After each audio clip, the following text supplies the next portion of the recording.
Good morning to you. If you've just joined us, you're live on the AM Report. I'm Ayanda, Nyathi. It's great to be in your company. More on those headline stories throughout the day, no doubt. For now, let's hone in on this. According to data from the Organization for Economic Cooperation and Development, the global economy is on course for a recovery from the shock of the COVID-19 pandemic. Huge fiscal and monetary support by various governments, especially the United States, is fueling the recovery together with the availability of vaccines. The unequal impact of the pandemic on different countries, however, will determine the rate of recovery for the rest of the global economy. Now, this is according to my next guest, who's written extensively about the role of democracy in the context of free market capitalism. His forthcoming book, The Crisis of Democratic Capitalism, explores the complex subject of democracy, business, and development. I'm talking about Martin Wolf. He's the associate editor and chief economist commentator at the Financial Mail in London. Joins us now via our video link. Martin, great to chat to you. Thanks so much for making time for our program here in South Africa.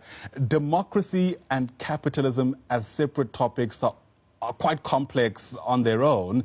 A merger of the two is certainly not for the faint-hearted, but you're going straight in to try and unpack that. Yes.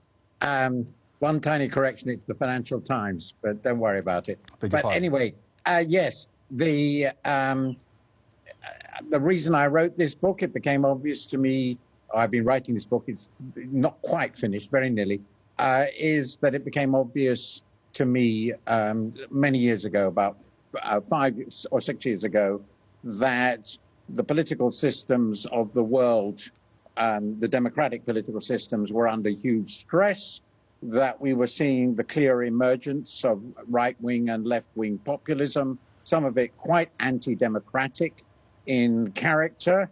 I think that's been quite obvious in the United States recently. And, of course, the rise of authoritarianism across the world through emerging and developing countries. We can see this very clearly. And this is a reversal of what seemed a very strong democratic upswing from about 1980 onwards, with the fall of the Soviet Union, the creation of democratic regimes, including in South Africa, of course, across much of the developing world. So I wrote about why is this happening? And I focused particularly, I have to say, on the Western developed countries. They're my countries, and sort of where my country is, as it were, our countries of the West.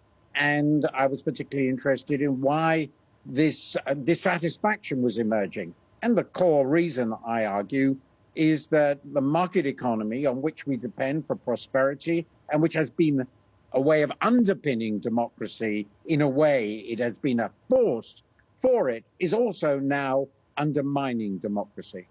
Quite interesting. For those who are struggling to connect those dots, perhaps say a bit more about that and also reflect on the idea that, for instance, I've always learned in Economics 101 of this trickle-down effect, you know, that there are people who, in the upper echelons of society, who will make enough money, and if capitalism works right, that money should go down to everybody else at grassroots levels. We obviously don't see that happening, at least in that way, and I imagine those are some of the principles underpinning this discomfort that you're seeing.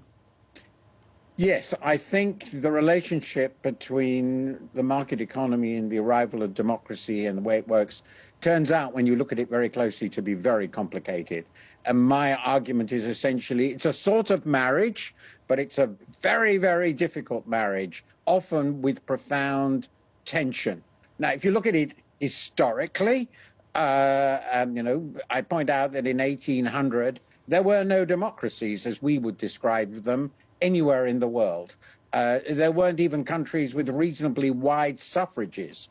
By 1900 already, there were quite a number of countries with very wide suffrages. And by 1930, in the West, it was pretty well universal that you had universal suffrage. So that was a remarkable revolution. Why did that happen? Well, I argue that happened because the market was successful in generating, in the Western world, sustained rises in prosperity after the Industrial Revolution.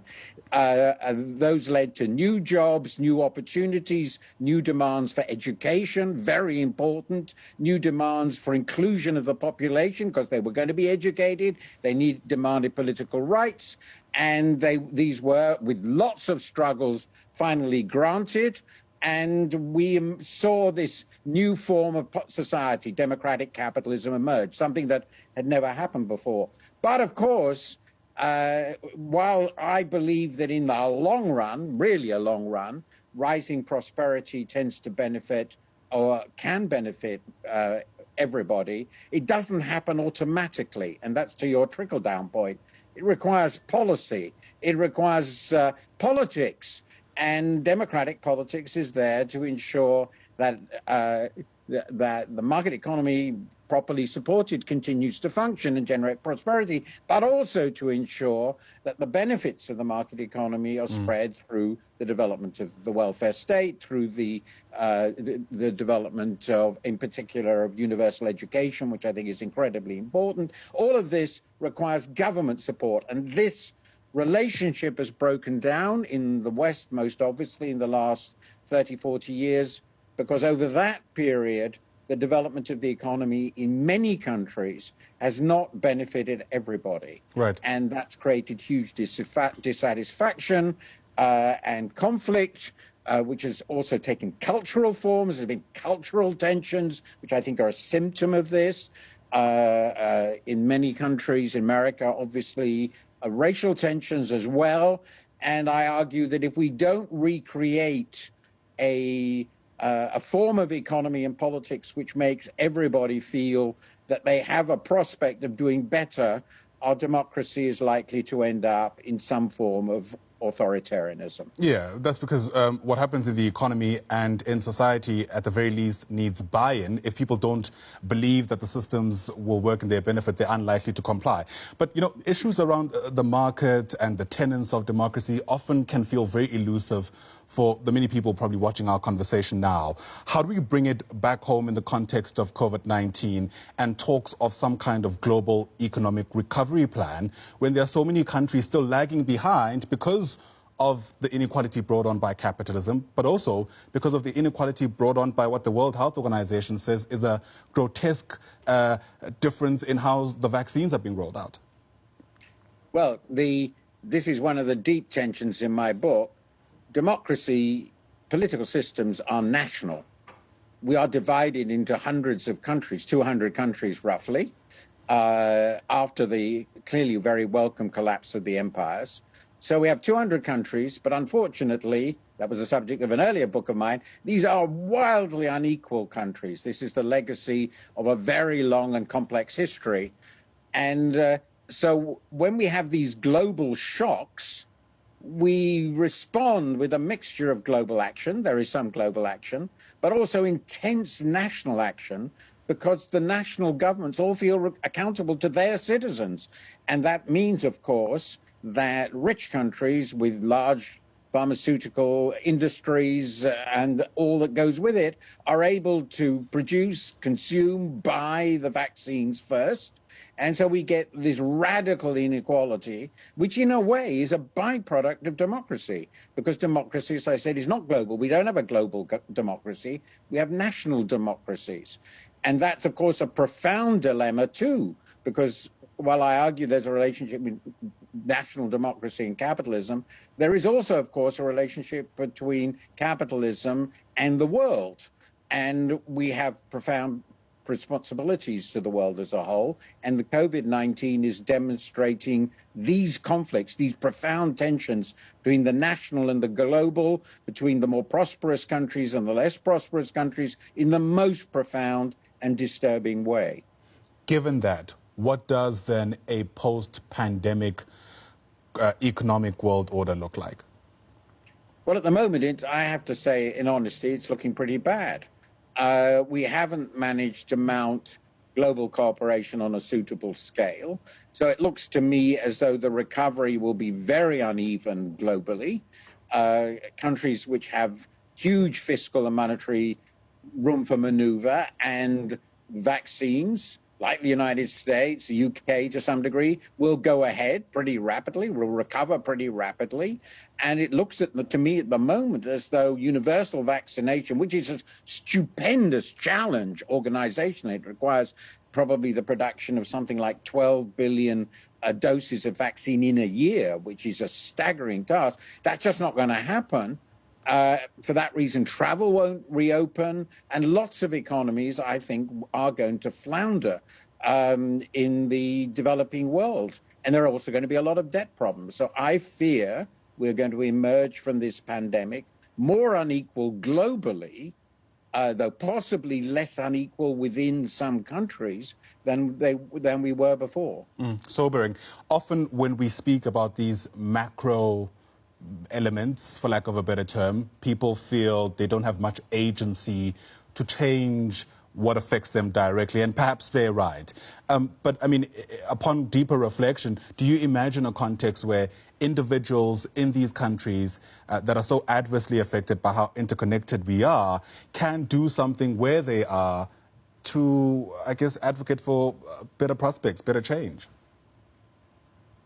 This is a really interesting, important question. And it comes down to two things. First, obviously, their agency domestically.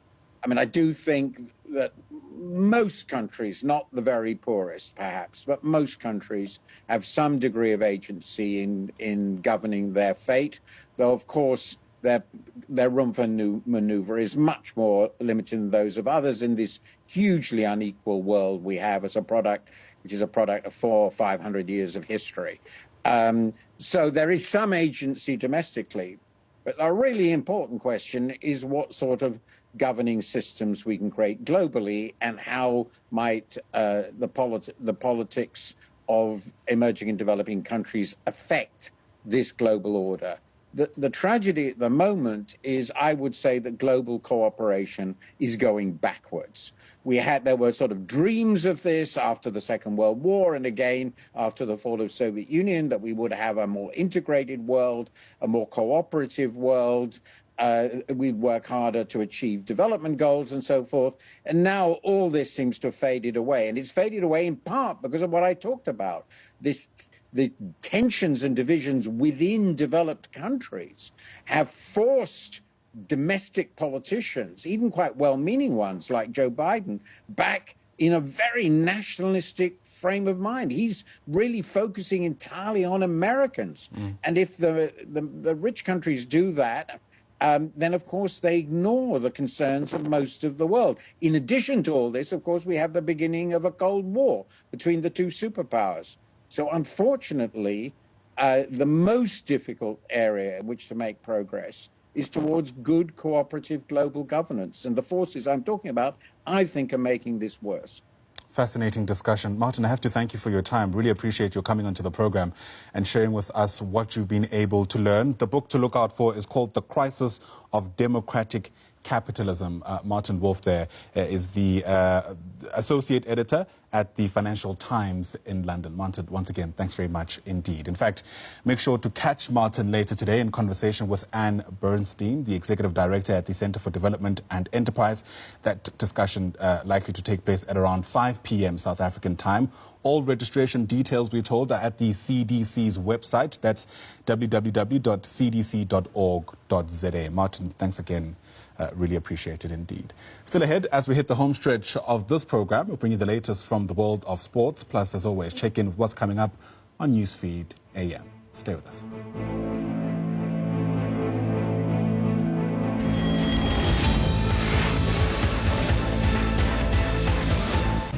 The symptoms still linger. Every moment I got, I just would sleep. There is a very excruciating, chronic exhaustion that comes with being a long hauler. Those who suffer from it call it long COVID. Always constantly have to check, like, your breathing. And experts are still trying to understand it. Long haul COVID is a disease that lingers. Watch Long COVID